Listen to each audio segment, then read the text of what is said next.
안녕하세요. 전 더세움교회 심용균 목사입니다. 오늘은 룻기 3장 10절에서 18절 말씀을 통해 빈손으로 가지 말라라는 말씀의 제목으로 하나님 말씀 나누도록 하겠습니다. 5월 넷째 주에 우리가 룻에 대한 이야기를 나누고 그 다음에 창세기 이야기를 나눴습니다. 그래서 다시 한번 룻으로 돌아가야 돼서 약간의 우리가 또 기억을 되새겨야 하기 때문에 리뷰를 한번 해보겠습니다. 지난번에 제가 한번 나눌 때 꼬꼬무라는 이야기로 이야기를 나눴습니다. 꼬리에 꼬를 무는 이야기, 그날 사건 이렇게 얘기해서 이상하다 싶은 이야기들이 가득한 장면이 있었다 했습니다. 그래서 한밤중에 한 여인이 보아스의 타작마당에 주인이 그 타작마당에 누워 있는 것도 이상하고 그걸 시어머니가 보낸 것도 이상하고 그리고 그 발치에 누워 있다 숨죽여서 그 일을 가고 있던 그 여인도 이상하다 했습니다. 그런데 그 이상한 이야기가 결국 은혜의 동력에 의해 움직이고 있는 일이다 했습니다. 그 시어머니도 은혜를 발견하고 나서 이제 움직이겠다라고 하면서 그 딸에게 권하고 있고 딸 또한 그 하나님의 은혜가 어머니에게 있음을 확인하고 어머니의 그 말이 하나님께서 은혜로 우리를 인도하고 계셔라는 확인 가운데 찾아간 곳 그곳에서 은혜의 사람 보아스를 만났다 이렇게 나눴습니다. 은혜는 우리를 생동하게 하는 그 힘이 있습니다. 다시 말해 두려움에서 용기를 내는 힘이 있습니다. 은혜가 내게 주어질 때 나는 도저히 시작할 수 없는 그 일을 시작하는 일이 있고요. 또 은혜를 부어주심으로 나라면 결코 감당할 수 없는 그 일들을 감당하는 힘이 있더라라는 겁니다. 그게 헤세드 하나님의 은혜라고 했습니다. 그리고 그 은혜 때문에 우리가 담대해지고 또 은혜가 흘러가게 하는 확장성이 있다 했어요.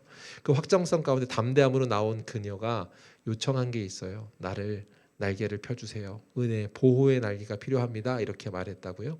그게 당신의 옷자락을 펴 덮으소서 이렇게 말했던 이야기라고 했습니다.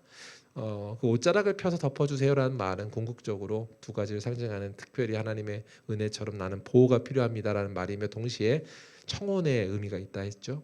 청혼하듯 은혜를 강구하는 것. 그래서 우리 약속하고 한번 도전했었습니다. 여러분도 하나님께 그 사랑 고백으로 하나님 난 당신의 은혜가 필요합니다라고 은혜 옷자락을 간구해 봅시다 했습니다. 그리고 도다노트를 적었는데요. 여러분이 하나님께 요청한 또 결정 나는 이런 은혜의 옷자락이 필요합니다라고 하는 영역은 어떤 부분이었습니까? 지난달 말의 이야기니까 지금 사실 기억이 살짝 안 날 수 있는데 여러분이 결정했던 그 시간에 하나님은 어떤 은혜로 여러분을 대하시고 응답하셨습니까? 자, 오늘 말씀은 그러면 그 이야기들을 떠올리면서 한번 이야기해 볼 건데 그렇게 은혜의 손길 또 부르는 자에게 은혜의 날개를 요청하며 은혜의 자리로 나아간 자에게는 어떤 일이 일어나는가라는 겁니다. 그렇게 요청해서 나아간 그에게 벌어지는 일, 그게 오늘 성경의 이야기입니다. 첫 번째 제가 세 가지를 얘기할 건데 첫 번째 오늘 제가 제안하고자 하는 첫 번째 확인은 뭐냐면 은혜의 손길이라는 그 활동이 있잖아요. 그러니까 뭐냐면 불확실성을 선명한 은혜로 확신시켜 주더라라는 겁니다. 지금 내가 가는 걸음이 이런가 저런가 이거 은혜 맞아? 이거 하나님 원하시는 거 맞아? 라고 할 때 그 용기 있게 담대히 나간 자에게 하나님이 주시는 사인 중에 하나는 이거 하나님이 이 일들을 인도하고 계시는구나 라고 하는 확인을 주더란 말입니다. 그 확증이 있더란 말입니다. 그게 오늘 성경에서 이 장면을 통해서 확인시켜 주고 계신 것 같습니다. 이 장면이 그걸 확인시켜 주는 이야기라는 얘기를 함께 읽어볼 텐데 3장 10절입니다. 같이 읽겠습니다. 시작. 그가 이르되 내 딸아 여호와께서 내게 복 주시기를 원하노라. 내가 가난하건 부하건 아니하였으니 내가 베푼 인애가 처음보다 나중이 더하도다. 자, 뭘 확증하냐면 지금 네가 하고 있는 행동이 이러한 것 이런 것이 아니라 이거야라고 설명해 주는 건데 그게 뭐냐면 네가 지금 하고 있는 이 행동 은혜 때문에 이렇게 행동하고 있어라고 확인시켜 주십니다. 뿐만 아니라 은혜 때문에 네가 이 일로 나오고 있다라는 것을 보아스의 입술을 통해 확인시켜 줘요. 그러니까 처음에 말할 수 있는 것, 이 행동을 뭐라고 하냐면 네가 어머니한테 참 착하게 하는구나, 어머니를 포기하지 않는구나라고 하고 도덕적인 성품을 칭찬하고 있지 않습니다. 또한 두 번째로 네가 절박해서 이렇게 나왔는데 그래 생활력이 참 강하다라고 하는 무언가를 칭찬하고 있는 것이 아니라 그 행동을 뭐라고 해석하냐면 네가 은혜, 인애, 하나님의 헤세드, 은혜 입은 자로서 지금 이렇게 나오고 있구나. 이걸 선택하고 있구나 확인시켜 주더란 말입니다. 사랑하는 성도 여러분, 이것입니다. 은혜의 손길을 확증하는 것. 그게 하나님 보호의 날개 아래 나간 사람에게 주는 첫 번째입니다. 여러분의 걸음 가운데 지금 하나님 나를 돕고 있구나. 하나님 나를 은혜 가운데 지금 보호의 자리로 초청하고 계시구나라는 걸 우리가 알게 되는 거예요. 사랑하는 성도요, 여러분이 그 길 이게 맞나 아리까리 할 때 하나님이 이런 선명한 확증의 은혜를 선물로 주는 그런 이번 주간의 삶이 되기를 주의 이름으로 축복합니다. 정확하게 이 이야기들을 확인시켜 주는 표현이 지금 내가 베푼 인애가 처음보다 나중이 더하다라고 가르쳐 줍니다. 근데 이 인애, 네 행동이 하나님 은혜 헤세드 때문에 하는 행동이라고 말하면서 하나를 더 언급합니다. 그게 뭐냐? 예전에도 너의 행동 가운데 하나님의 은혜 때문에 결정한 일들이 있었어. 그리고 지금 이게 그거보다 더 큰 거야. 이렇게 말한 거잖아요. 그럼 그 전에 했던 첫 번째 인애가 뭐냐라고 하면 떠올리는 장면이 처음 그가 어머니를 생각하면서 붙잡았던 장면입니다. 그가 처음 며느리들한테 나 따라오지 마. 난 소망이 없어라고 하고 두 며느리를 돌려보낼 때 그때 어머니께서 가시는 그 길을 내가 따라가겠습니다라고 하면서 그가 선택한 첫 번째 선택, 그걸 인애라고 하는 겁니다. 자, 그게 장면 룻기 1장 16절입니다. 같이 읽겠습니다. 시작. 어머니께서 가시는 곳에 나도 가고 어머니께서 머무시는 곳에서 나도 머물겠나이다. 어머니의 백성이 나의 백성이 되고 어머니의 하나님이 나의 하나님이 되시리니. 아멘. 지금 그가 그 방향을 설정한 겁니다. 하나님을 붙들겠습니다. 하나님의 백성이 되겠습니다. 어머니의 하나님을 내가 붙들겠습니다. 이렇게 말하죠. 첫 번째 그게 그가 지금 이 자리로 나아가는 것, 이걸 은혜라고 했습니다. 왜 그랬냐면 그때도 기회가 있었습니다. 오늘 10절에서 아까 읽었던 장면에서 보면 가난하건 부하건 젊은 자를 네가 얻을 기회가 있었다라고 해요. 그게 무슨 말이에요? 과부이지만 젊기 때문에 새 출발할 수 있었습니다. 가난한 삶으로의 새 출발이든 또는 뭐 부자이든 그 상황은 정확하게 알 수 없으나 이를테면 기회가 있었던 거죠. 아직 젊기 때문에 남편을 새로 맞이할 수 있는 기회가 있었다는 것이고 그 나라에서 그렇게 정착할 수 있는 기회가 너 있었는데 이걸 선택한 거야. 그러니까 뭘 선택한 거예요? 하나님, 그러니까 어머니의 하나님을 선택하고 어머니의 하나님의 백성이 되는 걸 내가 원하고 나의 백성도 어머니의 하나님의 백성이 되길 소망합니다. 이걸 말하잖아요.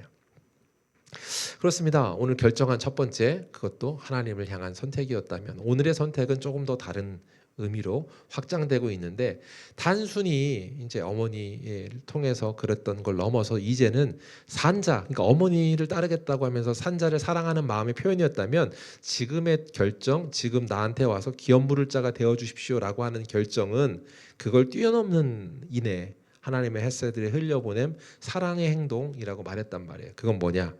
무너진 가문을 다시 세우는 것이고 단순히 너에게 자녀가 나한테 자녀가 생겨서 나도 생계가 유지될래요가 아니라 더 큰 차원으로 이 끊어져 있는 절망의 가문을 다시 일으키는 일입니다. 그래서 다시 땅을 되찾고 그 가문에 그 자녀가 다시 소생케 되는 이것들이 회복되는 거잖아요. 자, 그런 건 뭐냐? 이 차원에서 더 크다 하는 건 아까 말한 산자를 넘어 죽은 자, 그 가문, 그 모든 것들이 회복되어지는 지점에 있기 때문입니다. 자, 이런 지점에 있다라는 것을 가르쳐주는 말이 오늘 말씀이고요. 그 말씀대로 지금 성경이 이야기하고 있습니다. 그 말씀으로 이야기하고 있는 그에게 또 한번 확인시켜주는 것. 아까 말했잖아요. 은혜의 날개에 온 것들, 은혜의 날개에 오는 그 걸음에 주는 것 첫 번째 확증입니다. 이게 하나님의 은혜 가운데 네가 인도함 받고 있다는 거. 그러면서 동시에 두 번째 주는 이야기 메시지 뭐냐면 그렇게 걸음 걸을 때도 우리 마음엔 여전히 뭐가 있냐면 두려운 마음이 있습니다. 은혜의 날개에 나아갈 때, 그죠? 두렵잖아요. 하나님 내가 은혜로 널 초청한 거라는 걸 알려줘도 여전히 두려울 텐데 그 마음을 하나님이 아시는 것 같습니다. 이게 이 은혜의 날개로 오는 자의 걸음에 용기를 가질 수 있는 아주 중요한 거죠. 하나님이 아신다고. 자, 보세요. 그 말을 입술로 듣는 것 같습니다. 3장 11절입니다. 두려운 한밤에 보아스가 룻에게 한 말인데요. 이 말은 사실 하나님이 믿음을 걷는 성도들에게 주는 말씀, 메시지, 위로의 메시지입니다. 그 위로의 메시지를 받으십시오. 이렇게 고백합니다. 11절. 그리고 이제 내 딸아 두려워하지 말라. 내가 내 말대로 내가 다 행하리라. 내가 현숙한 여자인 줄을 나의 성읍 백성이 다 아느니라. 이제 크게 세 가지로 지금 설명할 수 있는데 첫 번째는 뭐냐면 두려워하지 말라. 성도 여러분, 여러분이 그 걷는 걸음, 믿음의 걸음으로 갈 때 하나님의 돕는 확증 플러스 여러분 마음 가운데 있는 두려움에 대해서 하나님이 아십니다. 그러면서 얘기하세요. 두려워하지 마라. 성도요, 두려워하지 마십시오. 하나님이 아십니다. 그리고 그 일을 통하여서 위로받기를 원한다. 그리고 그 일들을 통하여서 위로하시는 하나님이 뭐라고 말하냐면 내가 내게 말한 대로 다 행하리라. 나를 은혜로 덮어주십시오라고 할 때 그 보호의 날개 아래 덮어주십시오라고 시편이 말한다고 함께 나눴습니다. 같은 표현이라고요. 그 옷자락을 덮어주세요가 시편에서는 하나님의 보호의 날개 아래 덮어주십시오라고 했다고요. 그러니까 지금 그 말을 다시 한번 얘기해 주면서 두려워하지 마. 내가 내 보호의 날개 아래 넣어주세요라고 했는데 내가 그렇게 할 거야. 그 말을 하고 있는 겁니다. 성도 여러분, 여러분이 하나님 앞에 두려운 마음이 있어서 나왔을지언정 하나님이 그 마음도 아시고 믿음으로 걸어가는 그 걸음이 쉽지 않은 결정이었다는 것도 아시는 그분이 하나님이 약속하세요. 보호의 날개를 펴 너를 덮어줄 거다. 그러면서 격려하십니다. 무슨 격려를 하냐면 네가 한 그 걸음이 참 복되고 용기 있는 걸음이며 그 걸음이 옳다라고 말해주는 것 같습니다. 그게 무슨 말이냐? 내가 현숙한 여자인 줄을 안다라고 말씀하십니다. 자, 여기서 말하는 현숙한 여인이다라고 하는 말이 굉장히 중요한 말인데 이 현숙함이라는 게 뭘까요? 히브리어 이 단어가 하일이라는 단어를 써서 여자라는 어미를 썼습니다. 그래서 현숙한 어인으로 번역을 했습니다. 그런데 이 하일이라는 단어가 오늘 룻기엔 한 번 더 나옵니다. 누구한테 나오는 칭호냐면 보아스에게 나오는 칭호입니다. 보아스에게 나오는 칭호일 때는 뭐라고 번역했냐면 유력자라고 번역했습니다. 유력자라고 쓸 때 또 현숙한 여인이라고 쓸 때 둘 다 하일이라는 단어를 쓰고 있습니다. 자, 무슨 말이에요? 그래서 지난번에 한번 나눌 때 헤세드가 헤세드를 만나다라는 말로 제가 설교 제목을 한 적이 있어요. 그 얘기가 뭐였냐면 하나님의 은혜를 깨달은 그 룻이 걸어갔을 때 은혜를 살고 있는 또 다른 헤세드를 만났다. 그게 보아스였는데 그가 하는 칭호들이 사실 그렇게 연결이 되어 있습니다.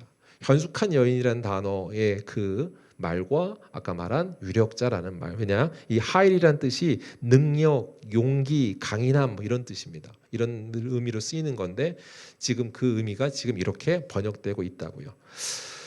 자, 성도 여러분, 성경이 뭘 말하고 있는가?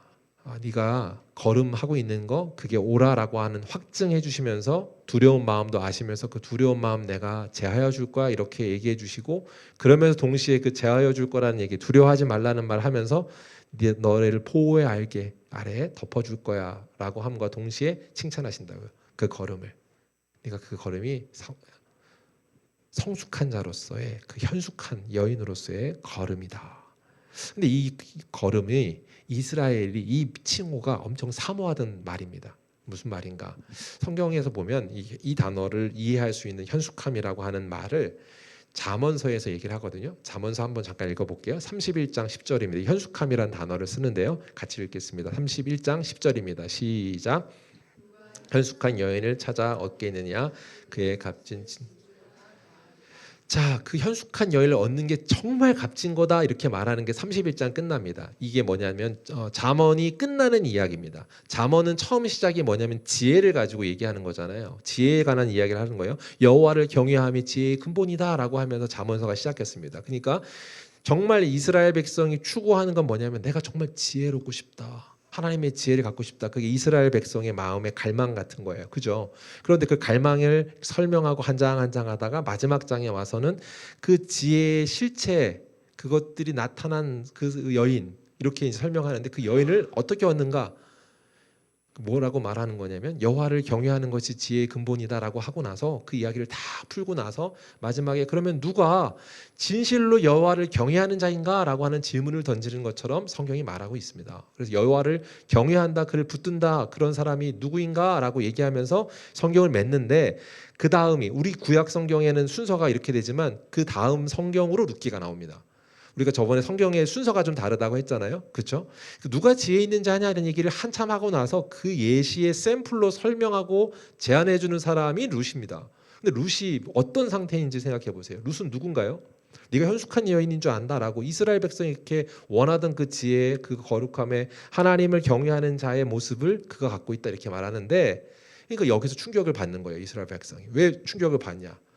진짜 지혜 있는 사람이고 선택받은 선민이며 우리가 그 하나님의 은혜의 은총 그걸 다 입은 사람은 우리인데 이방 여인인 누구예요? 룻한테 그 얘기를 하고 있습니다. 이게 이 사람들 생각에서는 충격이겠죠. 사랑하는 성도 여러분, 뭘 말하고 있는 겁니까? 이 은혜가 뭔가. 사실 그 은혜라고 하는 것이 그 붙들려 있음이 혈통이나 어떤 환경 때문이 아니라는 걸 우리한테 보여주죠. 실제로 룻을 통해서 예수 그리스도 다윗의 가문이 일어나잖아요. 실제로 그 가문이 일어나는 것 자체는 누군가가 정말 거룩하기 때문에가 아니라 하나님이 그냥 택하셨기 때문이라는 걸 가르쳐주고 보여줍니다. 성도 여러분, 이것이 우리에게 중요한 오늘 메시지로 얘기합니다. 은혜의 날개 아래 온 자에게 하나님이 그 걸음, 구별됨으로 하나님을 붙들고 있는 자에게, 그 거룩함, 경외함으로 나가는 자에게 지혜롭다 하는 것이고 현숙하다 하는 것이며, 그것이 우리에게 은혜, 헤세드를 갖고 있는 소유한 자다라고 말해줍니다. 사랑하는 성도 여러분, 그런 헤세드의 은혜를 붙잡는 여러분의 삶이 되길 주의 이름으로 축복합니다. 그 삶이 있을 때 하나님이 칭찬하십니다.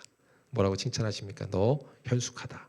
현숙하다는 말이 아까 말한 것처럼 그 말이 여호와를 경외하는 네가 칭찬받아 마땅하다 이렇게 말하는 거. 보세요. 이 말을 아까 말한 그 누가 붙들 것이냐라고 했는데 결론처럼 다시 한번 31장 끝에 이렇게 얘기해요. 잠언 31장입니다. 31장 30절부터 같이 읽어볼게요. 31절까지요. 진짜 칭찬받아야 될 게 이거야 라고 말하는 거예요. 같이 읽겠습니다. 시작. 고운 것도 거짓되고 아름다운 것도 헛되나 오직 여호와를 경외하는 여자는 칭찬을 받을 것이라. 그 손의 열매가 그에게로 돌아갈 것이요 그 행한 일로 말미암아 성문에서 칭찬을 받으리라. 아멘.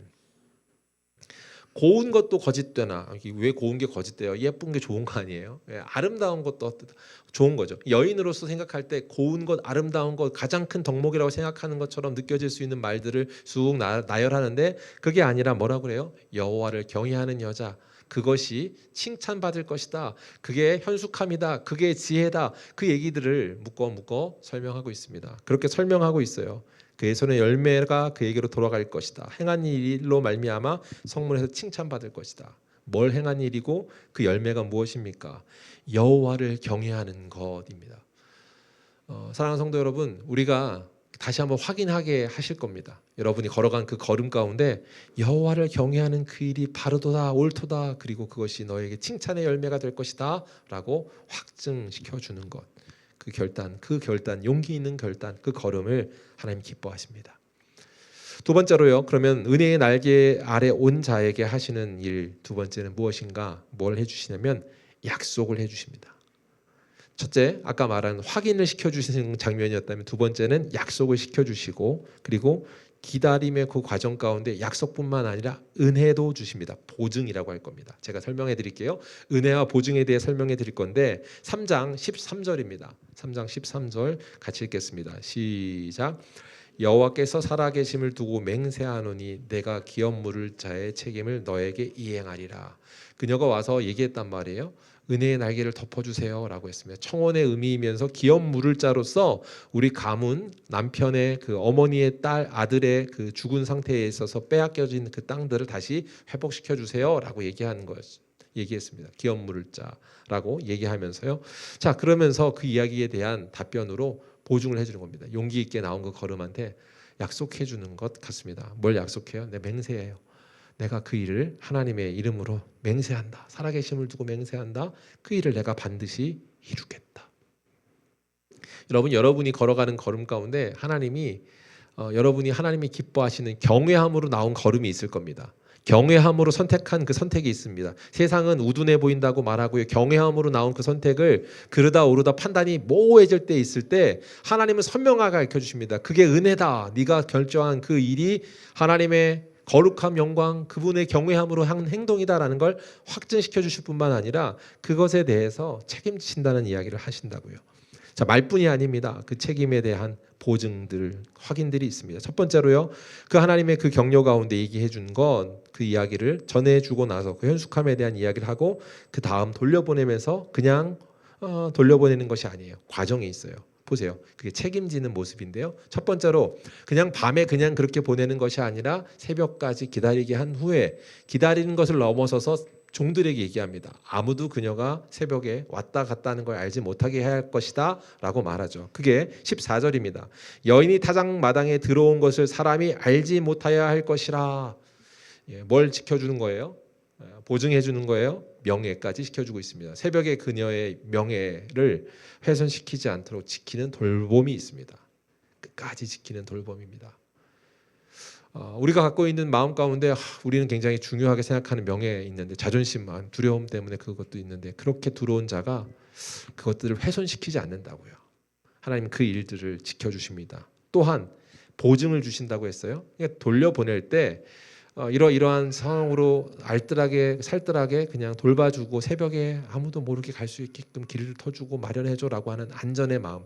새벽 중간에 가면 더 위험할 수 있으니까 밝아오는 그 미명 그때 걸어갈 수 있는 어두운 길을 가지 않도록 하는 배려인데 그 배려를 넘어서 그 다음에 하는 일이 있다는 거예요. 그게 뭐냐?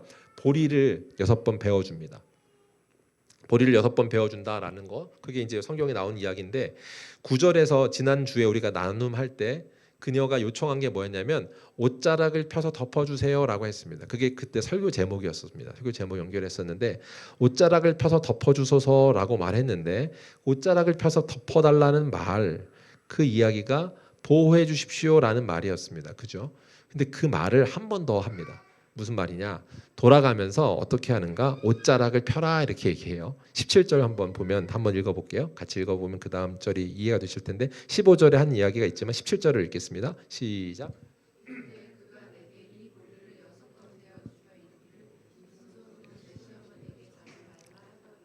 자, 중간에 뛰어넘었지만 이런 겁니다. 이제 보리를 받아서 갔어요.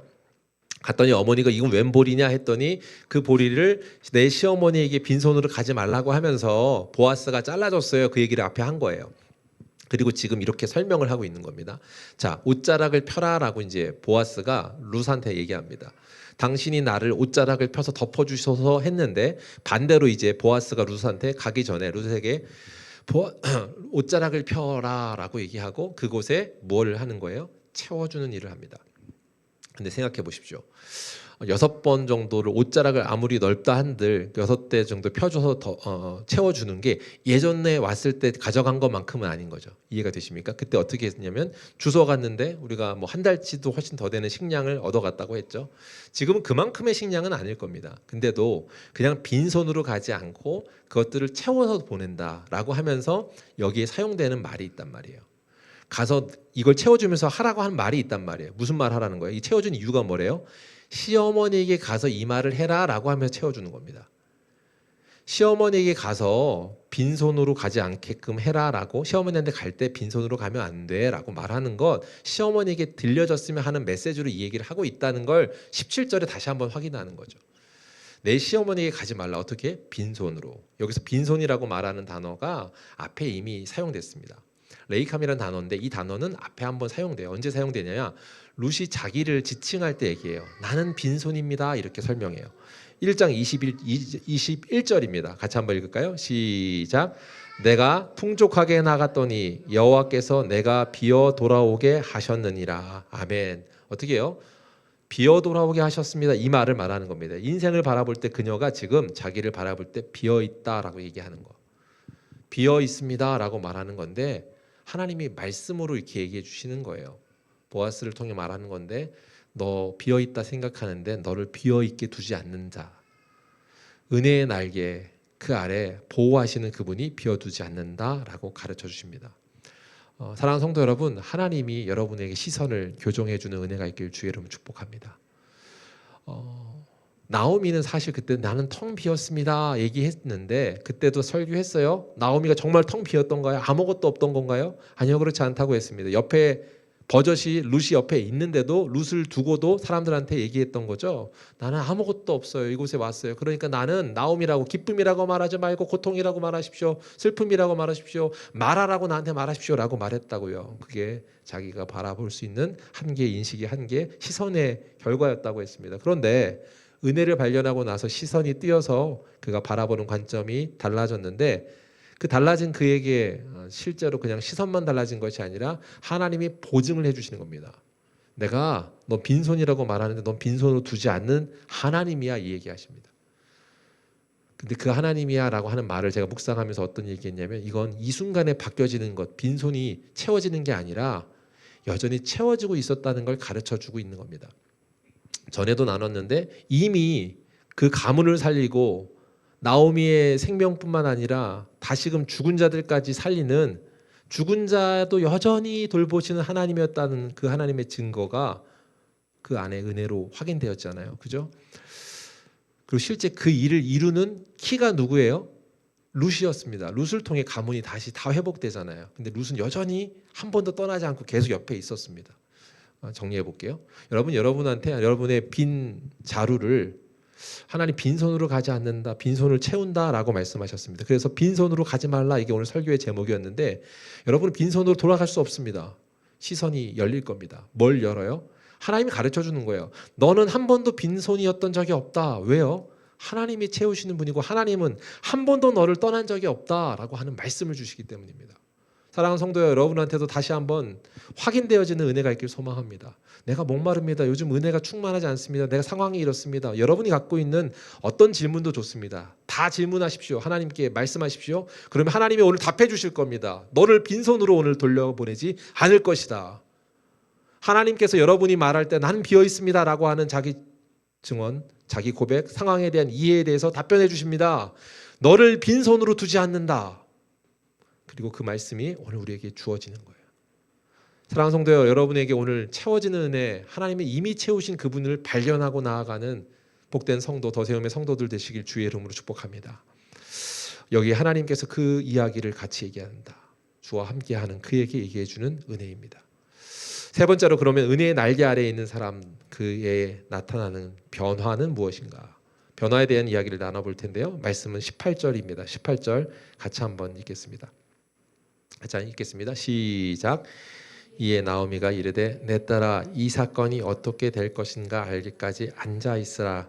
그 사람은 오는 이 일을 성취하기 전에는 쉬지 아니하리라 하니라. 아멘. 자, 그녀가 그 이야기를 다 듣고 어머니한테 빈손으로 가지 말라 했어, 이 얘기를 다 듣고 나서 그녀가 이제 답변을 해주는 건데, 답변의 내용은 뭐예요? 말하는 표현이 두 가지가 나오는데 약간 충돌되는 표현 두 개가 나옵니다. 하나는 뭐라고 말하면 앉아 있으라 이렇게 말하고, 또 한 표현은 쉬지 않는다라는 표현이 나옵니다. 이 두 가지는 상충되는 표현이잖아요. 앉아 있으라라고 하는 개념부터 먼저 살펴볼 텐데, 이 앉아 있으라라고 하는 것은 단순히 체념하거나 어떤 마음에 있어서 방관하듯 그 시간으로 가만히 있어 이렇게 말하는 건 아닙니다. 너 이제 그만 그거 신경 안 써도 돼라고 하는 방관 또는 체념이 아니란 말이에요. 왜요? 무엇을 말하는 거냐면 어떻게 될 것인지 알기까지 앉아 있으라 했습니다. 그 앉아 있는데 앉아 있는 이유가 있어요. 목적이 있는 앉아 있음이에요. 뭐예요? 어떻게 될 것인가. 그러니까 하나님이 일하시는 걸 보기 위해 너 앉아 있어 이렇게 얘기한 겁니다. 성도 여러분, 그냥 앉아 있어, 너 아무것도 안 해도 돼라고 하는, 할 필요 없어, 위로하고자 하는 말이 아니라니까요. 적극적인 요청이에요. 적극적인 요청이 뭐라고요? 어떤 요청일까? 이걸 좀 더 구체적으로 좀 와닿는 게 현대인의 성경이 잘 번역한 것 같아요. 한번 읽어보겠습니다. 현대인의 성경 18절입니다. 시작. 그러자 시어머니는 얘야, 이 일이 완전히 해결될 때까지는 잠자코 있어야 한다. 보아스는 이 일이 그냥 내버려둔 채 가만히 있을 사람이 아니다. 분명히 그는 오늘 중으로 이 일을 처리하고 말 것이다 하고 말하였다. 아멘. 앉아있으라라고 하는 표현이 뭐였냐면 잠자코 있어야 한다라고 했습니다. 좀 더 그래요. 무슨 말이냐? 잠자코 있어야 된다는 건 뭐예요? 조급함을 내려놓고 부산한 일들을 하지 말라, 이런 말처럼 들렸습니다. 이해가 되셔요? 예. 이 지금 너는 잠자코 앉아있으라는 말이 사실은 더 적극적인 행동일 때가 있습니다. 우리는 가만히 있는 걸 잘 못합니다. 스스로 뭔가를 빨리 만들어야 되는 조급함이 우리한테 작동합니다. 조급함이 작동하고 이 일을 위해 뭔가를 애쓰지 않으면 불안하고 불안감이 막 올라오는데, 믿음의 행동은 가만히 앉아있는, 불안감이 올라옴에도 불구하고 가만히 앉아있는 그 일이 지금 너가 할 수 있는, 우리가 해야 되는 가장 큰 믿음의 고백 반응이야 라고 말하고 있는 게 오늘 그녀가 그 며느리에게 하고 있는 얘기입니다. 그렇지 않습니까? 부산이 애쓰는 그걸 놓아야 된다. 그러면서 그 이유도 얘기해요. 보아스는 이 일을 그냥 내버려둔 채 가만히 있을 사람이 아니다. 신뢰입니다. 이 말은 사실 보아스를 신뢰하는 거냐? 아니요, 보아스보다는 이것을 움직이고 있는 하나님에 대한 신뢰입니다. 그러니까 그렇다면 이건 기다림은 적극적인 믿음입니다. 뭐라고요? 따라해볼까요? 기다림이 적극적인 믿음입니다. 약간 이렇게 기다리기 싫으셔서 그런 것 같은데 소리가 기어 들어가는 우리 왜요? 기다림이 적극적인 믿음이라고. 뭘 말하는가? 하나님이 이 표현들을 구약 성경에 자주 씁니다. 하나만 해볼까요? 출애굽기 14장 13절입니다. 모세가 백성에게 이르되 너희는 두려워하지 말고 가만히 서서 여호와께서 오늘 너희를 위하여 행하시는 구원을 보라. 할렐루야. 하나님이 일하시는 그 구원의 역사가 일어나기 위해 우리가 해야 되는 건 가만히 서서 그가 하시는 일을 보는 겁니다. 성도 여러분, 여러분의 삶에 하나님이 빈손으로 두지 아니하시고 만드시고 채우신다는 사실을 믿으십시오. 그리고 동시에 하나님이 채우시는 그 일을 가만히 서서 그것을 기다려 보십시오. 하나님의 구원을 보십시오. 하나님의 기업물을 자 구원자 그분, 고엘 되시는 그분이 일하시는 것을 볼 여유가 없습니다. 우리 너무 분주하고요. 우리가 스스로 조급하기 때문에 그 시간에 틈을 주지 않습니다. 무언가를 우리가 만들어내야 된다는 것, 쟁취해야 된다는 것으로 가득 차 있을 때 하나님 오늘 주시는 말씀을 참고하십시오. 하나님이 이스라엘 백성에게, 자기 백성에게 얘기하는 거예요. 너희는 서서 여호와께서 오늘 너희를 위해 구행하시는 구원을 보라. 성도 여러분, 오늘 우리의 삶에 나타나는 하나님의 구원의 손길을 가만히 서서 그가 하시는, 행하시는 구원을 보는 저와 여러분 되기를 주의 이름으로 축복합니다. 그분이 행하시는 구원은 완벽합니다. 우리가 알죠. 출애굽기에 나타난 그 사건. 너희가 본 애굽 사람 영원히 다시 보지 아니하리라. 너무 두려웠을 거거든요. 두려웠는데 뒤에서 쫓아오는데 물 앞에서 가만히 서서 있을 수 있어요, 없어요? 없어요. 없다고요. 근데 하나님이 그 약속을 하시고 완벽히 그들이 수장되어서 다시 그들을 보지 않는 그 두려움이 나를 다시금 좌지우지 못하도록 하는 그 일들을 만들어 가십니다. 그러면 지금 나오미가 무엇을 신뢰하고 있는 건가요? 단순히 보아스를 신뢰하는 게 아니라 이거예요. 쉬지 않으면서 그냥 내버려둔 채 가만히 있지 않고 계속 쉬지 않고 일하는 그 하나님을 생동하심의 은혜를 믿는 겁니다. 다시 말해 보아스를 움직이는 원동력인 하나님의 은혜를 신뢰하는 겁니다. 보아스를 움직이고 있는 하나님의 동력, 그 은혜, 헤세드를 신뢰한 겁니다. 사랑하는 성도요, 헤세드가 여러분의 삶에 부어질 때 여러분의 삶에 충만함으로 채워진다는 사실을 신뢰하십시오. 그리고 그 은혜 가운데 오늘 하루를 시작하는, 하루하루를 매일매일 새롭게 시작하는 새로운 동력이 되는 저와 여러분 되기를 주의 이름으로 축복합니다. 이것은 변화입니다. 나오미가 도저히 할 수 없던 모습으로 바뀌어진 겁니다. 은혜의 날개 아래 초청된 그 자리에 걸어감으로 그가 보여지는 변화의 모습. 이것은 무엇이냐? 이제 새롭게 보통 이제 아이템 장착 뭐 이런 거 게임 같은 거 할 때 얘기하잖아요. 스킬이 하나 더 향상되었습니다. 이런 표현 얘기하잖아요. 지금 무슨 드라마인데 그 무슨 군대 셰프하는 드라마 이름 까먹었네. 취사병 고마워요. 예. 아주 훌륭한 형제가 여기 취사병 하는 뭐 드라마인데 거기서 무슨 미션을 하면 자기가 이렇게 게임하고 접목해서 무슨 스킬이 업그레이드 됐습니다. 이렇게 막 나오거든요. 약간 공감대가 좀 떨어지는데 애들이었으면 들었을 텐데 스킬이 어떻게 나에게 장착됐습니다라고 하는 것처럼 오늘 은혜의 날개로 가서 지금 기다림이라는 어떤 스킬 하나가 장착됐느냐, 아니 단순히 그렇지 않습니다. 이건 단순히 기다림의 스킬 업 그것이 아니라 쉬지 않고 일하시는 하나님의 시간을 신뢰하는 법을 갖게 된 겁니다. 현상으로 기다림의 스킬처럼 보이지만 기다림의 스킬 안에는 그 의미가 뭐라고요? 인생에서 가장 영적인 시간, 할 수 있는 모든 것을 다 하고 가만히 그곳에서 기다리는 그 순간, 그걸 뭐라고 해요? 아까 말한 쉬지 않으시며 일하시는 하나님을 신뢰하는 것, 그것을 그가 소유하는 겁니다. 헤세드, 그것을 발견할 때 그걸 소유하게 됩니다. 사랑하는 성도 여러분, 여러분이 이것을 헤세드의 눈이 뜨여지고 헤세드의 은혜가 여러분을 감싸고 있고 돌보고 있고 포기하지 않으며 헤세드의 날개 아래 여러분을 보호하시며 초대하신다는 걸 믿으실 때 그분의 날개 초청 안에 들어가십시오. 그리고 여러분의 시선이 그렇게 열려지는 은혜가 있기를 주의 이름으로 축복합니다. 말씀을 정리하겠습니다. 오늘 본문의 보아스는 우리의 참된 고엘이신 예수 그리스도를 상징하고 있어요. 그러니까 예수 그리스도의 그림자라고 이렇게 얘기합니다. 이 보아스가요. 예수 그리스도께서 우리를 뭐라 말씀하십니까? 첫 번째, 두려워하지 마라 이렇게 말씀하십니다. 이 말씀을 들으십시오. 여러분 마음 가운데 분주함과 조급함과 또는 무기력함, 나오미는 사실 무기력함이 있었던 사람이잖아요. 처음에는 그가 뭔가를 해결하겠다고 해서 집에 기근이 왔을 때 베들레헴 떡집을 떠나서 갔던 사람이에요. 그러니까 아무것도 안 하던 사람이 아니에요. 뭔가를 동력으로 막 해보려던 사람이에요. 그런데 다 실패하고 나서 완전 절망으로 들어갔던 사람이기도 해요. 돌아왔을 때 며느리가 가서 이삭 죽고 올게요라고 할 때 그래 따라 그리하도록 해라 했던 사람이라고 했어요. 움직이지 않고 가만히 멈춰버린, 절망이 그를 움직이지 못하게 꽉 쥐고 있는 것처럼 보이는 사람이었다고 했습니다. 극단적인 두 가지가 함께 있습니다. 그런데 그에게 얘기합니다. 걸어갈 힘과 용기가 없는 사람에게는 걸어갈 용기가 되고요. 분주함으로 계속해서 무언가를 하지 않으면 또 두려운 그 사람에겐 반대로 기다리라고 말하는 것. 그건 무엇을 말하는 겁니까? 하나로 요약하면 주님 주신 메시지는 두려워하지 말라라는 말입니다. 오늘 말씀하세요. 너를 내가 보호의 대상으로 내가 날개를 펼 거야. 네가 원하는 그걸 반드시 도울 거야. 그러니까 너는 두려워하지 말라라고 말씀하십니다. 그러면서 동시에 보증을 주십니다. 빈손으로 가지 말라. 인생이 비었다고 외치는 그에게 너를 빈손으로 두지 않겠다라고 말씀하시며 내가 채운다 하십니다. 그런데 이 말은 단순히 앞으로 채울 거야가 아니라 내가 너를 계속 돌보고 있었어. 너를 빈손으로 두지 않아 라고 하는 신뢰의 관계로의 초대라 했습니다. 그분이 채우십니다. 아니 이미 채우셨습니다. 예수 그리스도 그분이 이미 채우셨습니다. 어떻게 채우셨습니까? 그분이 예수 그리스도가 그분의 손을 비우심으로 우리를 채우셨습니다. 예수 그리스도 하늘 보좌에 놀라운 영광을 모두 소유한 자인데 그것을 다 내려놓고 이 땅에 내려오심으로 우리를 채우십니다. 보호의 날개를 피십니다. 그분이 그 가지고 있는 손을 빈손되게 하심으로 우리를 살리시고 구원하신다. 그리고 그 빈손으로 채우신 그분이 쉬지 않으십니다.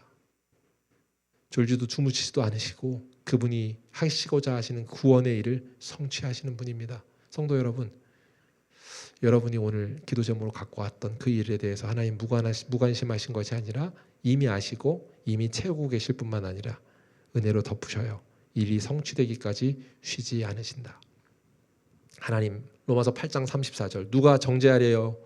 죽으실 뿐 아니라 다시 살아나시는 이는 그리스도 예수시니 그는 하나님의 우편에 계신 자여 우리를 위하여 간구하시는 자니라.